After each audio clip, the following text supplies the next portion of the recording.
Welcome to Cut to the Chase, where we talk about compelling legal, regulatory, and public interest information and news. Your host is Gregg Goldfarb, an attorney, entrepreneur, investor, and activist. All right, folks, it is time for our favorite podcast, Cut to the Chase. And I'm bringing on today to discuss two of my favorite topics. And those, by saying favorite, it's not really my favorite, but sexual abuse and sex trafficking. Micha Star Liberty out in California. How are you doing today? I'm great. Thanks for having me. Liberty Law is her law firm. And in addition to sexual abuse cases, sex trafficking, she also does a lot of employment discrimination. She's a frequent speaker. So if you're looking for a speaker, oh my God, I looked at her resume. And it was amazing how many speaking engagements she's had and lots of distinctions. Lawyers of distinction, America Top Lawyers, 40 Under 40. And my favorite, and I want to know what the qualifications for this, Street Fighter of the Year. How does one qualify for Street Fighter of the Year? Well, thank you. That's one of my favorite awards too, for a variety of reasons. But that is an award that the Consumer Attorneys of California, of which I am a past president, gives to lawyers who are in their first 10 years of practice and from small firms. So it's, you know, the quintessential David and Goliath fight. But the reason why I love the title of that is because, and some people know this, some information is out there publicly. When I was in law school, I took up boxing and I became a licensed amateur boxer during law school and afterwards. I fought in the Golden Gloves here in California, came in second. Nice. And so, you know, that the title of this award has always resonated with me because of my passion for pugilism. I love it. Did you get a chance to fight Ali's daughter? No, we were in very different categories, but also very different weight classes. But, I gotcha. I won't go into that in detail, but you know, I know now, you know, not to mess around with. So on today's show, we're going to talk to sex trafficking and sexual abuse. And I like to start with the sex trafficking. You know, I mean, I honest to God, I never even thought that this actually existed until all the big publicity with Epstein and Ghislaine and all that. And I mean, is sex trafficking really happening? And I would, you know, I get some people send me emails saying that they've been victimized by it, but I mean, is it really going on? What can lawyers do? Should people that are getting victimized by sex trafficking reach out to a lawyer? Whichever question you want to answer first. Yeah, let's start with the last one. If someone believes they're being trafficked either for labor or for sex, but we know that sex trafficking is a lot more profitable than labor trafficking. So that's, you know, so we see more cases. If they think they are, they should reach out to a lawyer. There is help out there. You know, it's a very scary thing for a trafficking survivor to, you know, reach out to get help for because of the elements that they deal with. I mean, you know, it's interesting. I was in Mexico a couple of months ago. I do some volunteer work for a trafficking center there that's just for girls and women. And, you know, it really is a immigration problem. It's a law enforcement bandwidth problem. Sex trafficking happens everywhere. And it's not one of those things. When I first started doing these cases and talking about the work that we do, you know, I would get a lot of pushback because everyone has these preconceived notions that it's like just something that happens in a Liam Neeson movie where, you know, some woman has a bag, you know, a pillowcase put over her head, pulled from the street and thrown into a car. But it happens in much less kind of violent abduction type situations. The grooming can go on for months and years. We see here in the United States and in Mexico, what in Mexico they call novio problems. So it's like someone is befriending a young girl, a teenager or an adult, the young girl thinks they're in a romantic relationship, but they're being groomed and then they're turned to be trafficked. What we see here in the United States more often than not is online trafficking. And it's very real and very scary. Victims can go through the entire trafficking life cycle through Facebook. Yeah. And Twitter and all of the platforms.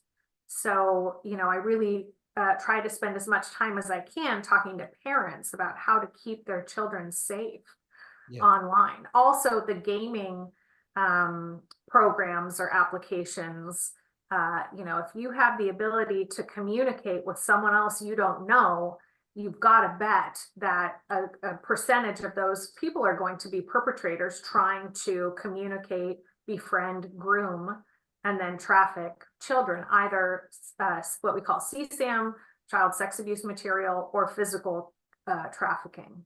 So the typical way this is starting is online, Facebook. Somebody reaches out to pretend like they're interested in someone, and then they take it away from there. They get involved, drugs. What's the progression? You start with a direct message. Hey, you're cute. You have so much talent. How is this? If I'm a parent, what do I do to, make sure this doesn't happen? Yeah, don't let them have direct message conversations. It's really, really hard. Social media is so ubiquitous, and that's why, we're involved in the MDL here in the Northern District about, all the different types of harms that can come to children through social media. It's here to stay. So one of the main focuses, I think, is to get legislation where we can really hold these platforms accountable, because they know this is going on. They get reports of it. They're inundated. I just read an article a couple of days ago about someone who was at Facebook and who was part of the team that was going to help, make sure there were standards and that children were protected. And I think the company thought that this person was going to be too good at their job and revoked, because of some comments that he made on social media, the job offer. So we really have to force these companies to get serious about creating takedown requests that are easy for adults and children to understand. We've got to have age requirements. We just have to be able to monitor our children's engagement on social media. It's a real serious problem, and unfortunately we're going to have to either rely on the social media companies to do the right thing, which they're not doing, and children are getting hurt, or pass laws that require them. All right, so I'm going to play a little devil's advocate here.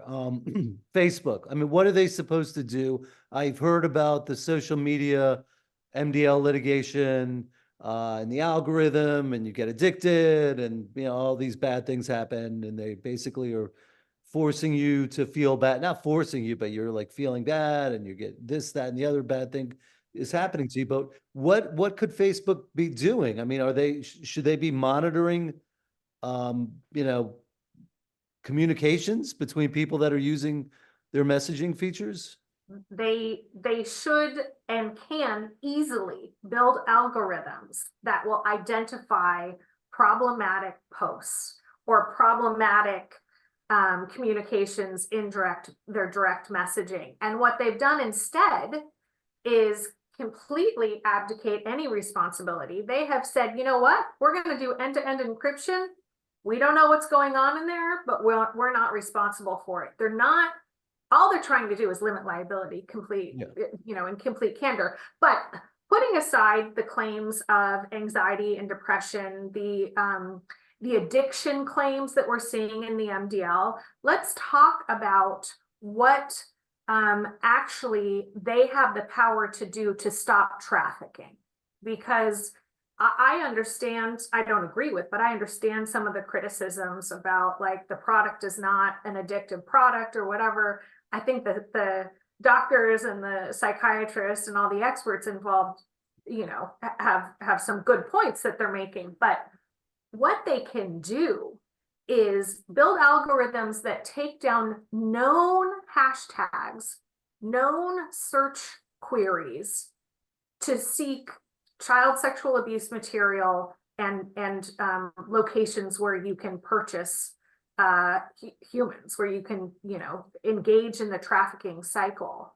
So I'm not saying everything, they don't have to monitor everything, but they have the ability to build an algorithm that as soon as you see a certain hashtag that we know is what people who traffic in child sex abuse material use time and time and time again and have it taken down, they can do that so easily, so cheaply. Yeah. But they claim they're allowed to have, that kind of information out there. We see all kinds of First Amendment arguments in Section 230.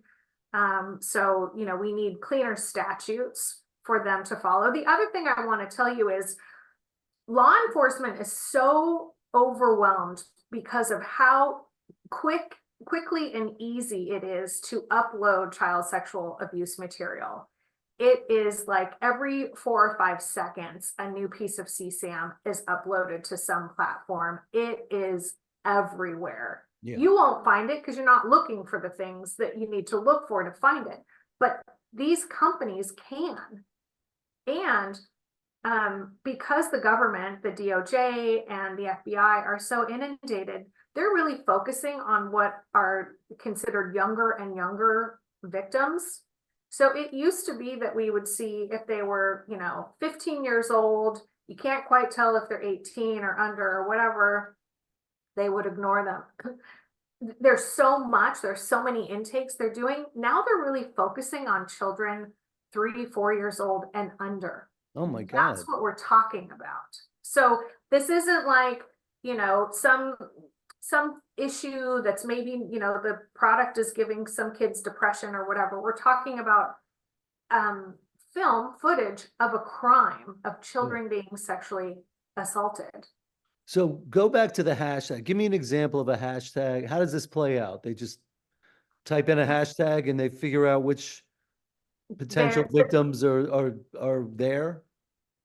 So the way that the perpetrators who engage in the sale and transfer and creation of sexual child abuse material, they're very methodical. These are not perpetrators who are trading 1 or 2 images.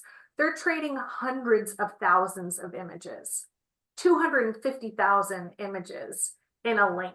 So there are lots of hashtags that include terminology like links or mega links. I really want to suggest to anyone listening or watching not to search out using those hashtags, just because that this is what the government is looking for. But they know and they trade these. And the other piece of it is what they're then doing is the perpetrators are forwarding or sharing or retweeting these links and these images. So once it's on the internet, it spreads like wildfire. Yeah.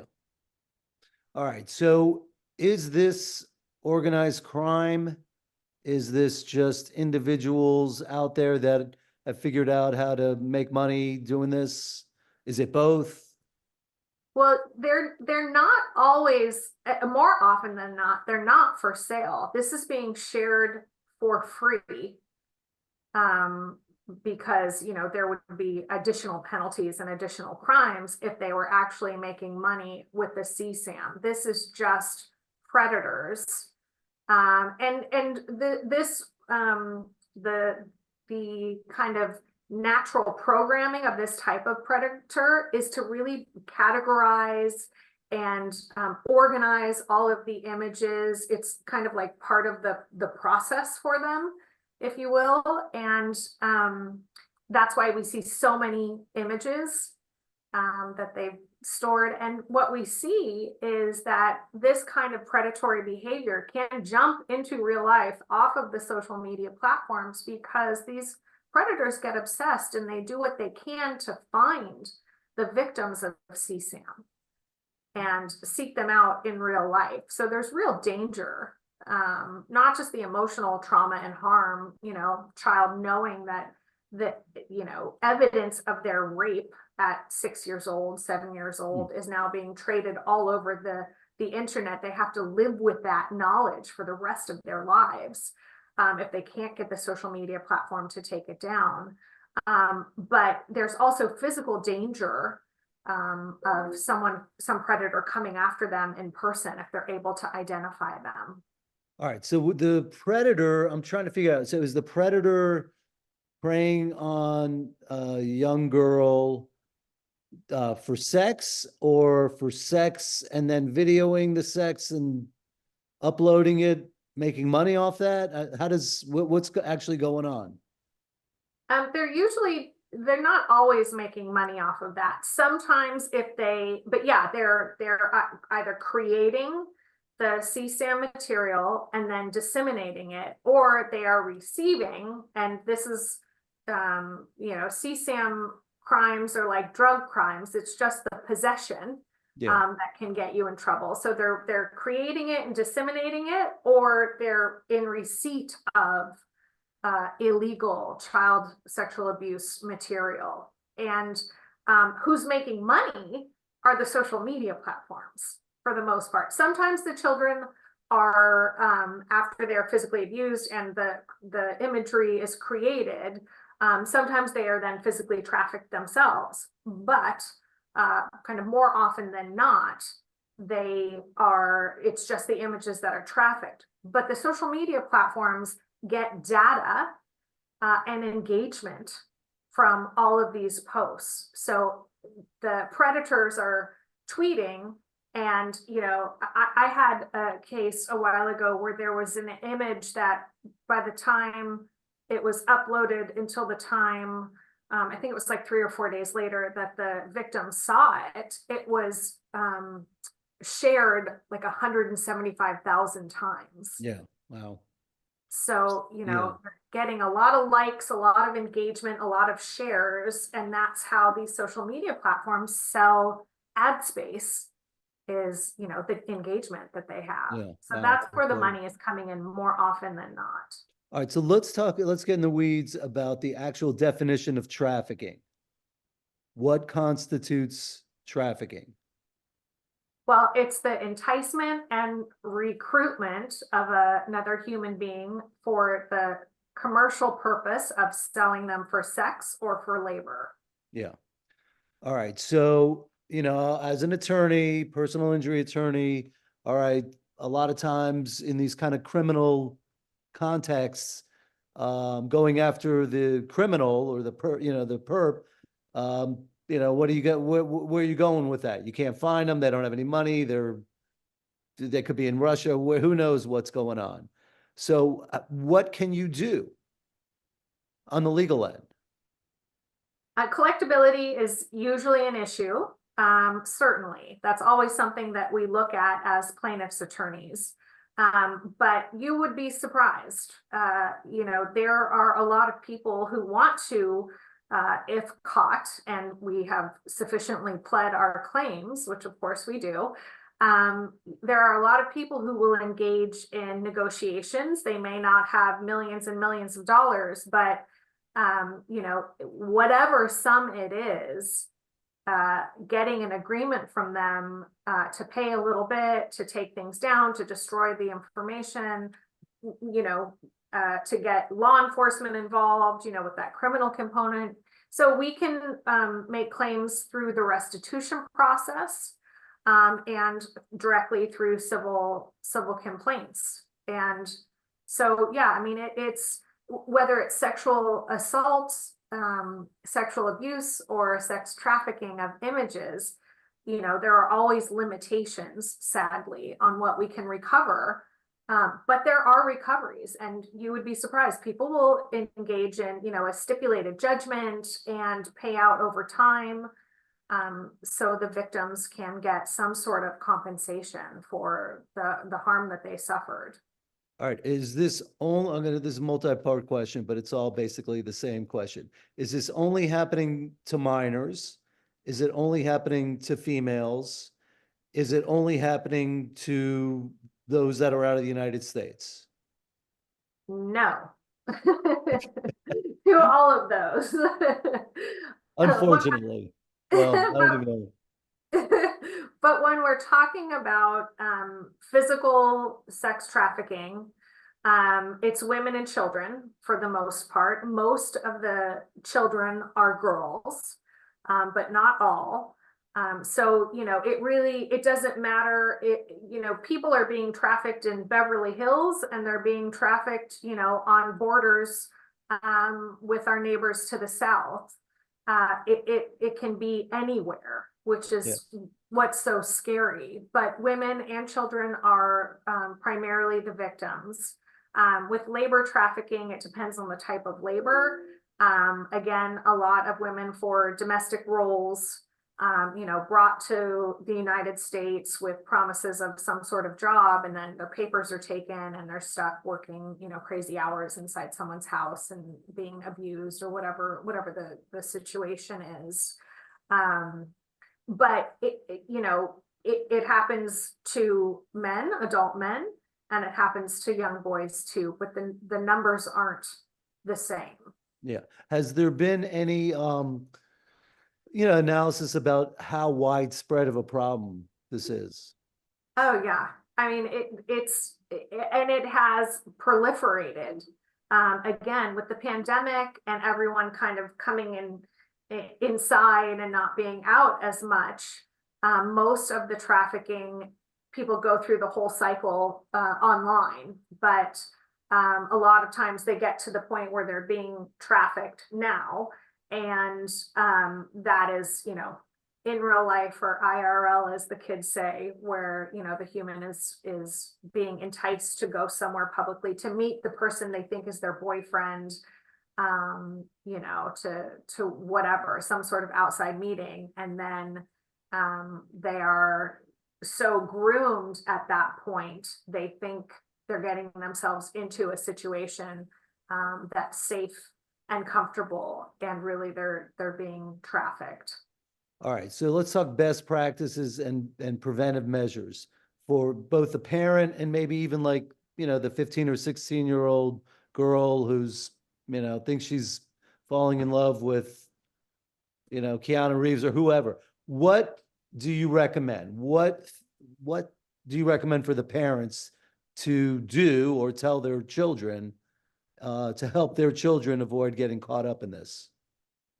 I think the first step is to just have a conversation. I've talked to so many parents who are concerned that if they have this type of a conversation with their children, they're either going to pique their interest, or they're going to, harm the children, or make them too afraid to go out and live their life. So I recognize that there is a balance, but I think clear, direct communication about what the issues are is really, really important. Every kid has a cell phone now. Sending pictures of yourself undressed, or whatever, or recording some sort of sex act. I think we have to be talking to the children about how once that image is out there, it can live online forever and follow them. Yeah. And we see that all the time. I have a client right now, he was 14 years old.